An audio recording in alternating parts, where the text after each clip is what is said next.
and the lead up to the Korean War?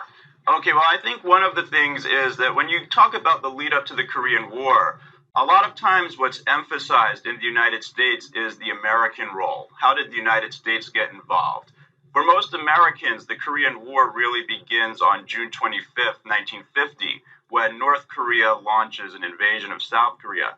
But I think to really understand the Korean War, it's also important to pay attention to what was going on in Korea between 1945 and 1950.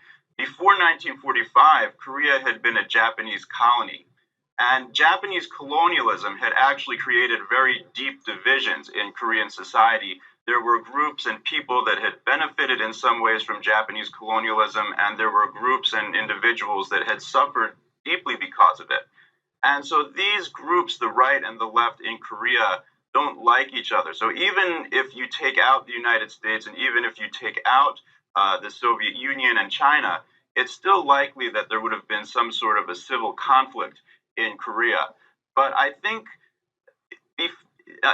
initially neither the United States nor the Soviet Union intended to divide Korea. They both occupied parts of Korea, as was agreed to during the Potsdam Agreement at the end of World War II, where the Soviet Union occupied Korea north of the 38th parallel, and of course the United States occupies Korea south of the 38th parallel. They had originally believed that eventually they would negotiate and they would come up with a formula for a unified agreement. But over the course of the period between 1945 and 1950, you get increasing Cold War frictions between the United States and the Soviet Union. You have the Turkish Straits crisis and other crises that make it difficult for the United States and the Soviet Union to agree on a formula for elections for the entire Korean Peninsula. So this eventually leads to the creation of separate North and South Korean states that are rivals from the time that they're created.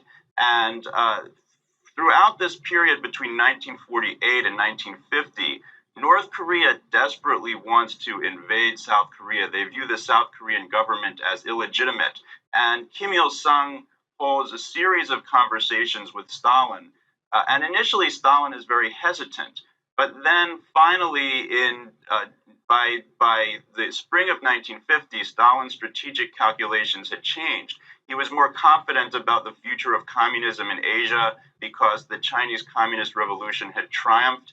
And he finally agrees to Kim Il-sung's plan and allows an invasion of South Korea. So the invasion takes place. What's happening here in the United States? And in the United States, what happens is immediately the Truman administration views this as a threat. Truman isn't very eager to get involved in a major conflict in Asia, but nevertheless, he thinks that the Truman administration believes that what the North Koreans have done, essentially wiped out an independent state that the United States had already invested a great deal in, that was a challenge to American democracy. So this is brought up to the UN Security Council. The UN Security Council immediately passes a resolution condemning North Korean aggression, and within 2 days, it's decided that the UN will send forces to the Korean Peninsula to push the North Korean troops out of South Korea. Do you have a sense if the Congress went along with it as well at the time? I believe, I think Truman was constantly trying to sell he was constantly trying to sell some of the necessities of the Cold War, especially to his Republican adversaries in Congress. But I think Truman's critics in the Republican Party, most of those critics criticized him for not being tough enough on communism. They were criticizing him for losing China and things of that nature. So when it came to this kind of an issue where there was a challenge to the United States by communism, a clear-cut challenge as the Truman administration depicted it, it was, there were still some isolationists in the Republican Party, but I think generally the decision to rescue South Korea was one that was that generally had the approval of the public and the Congress.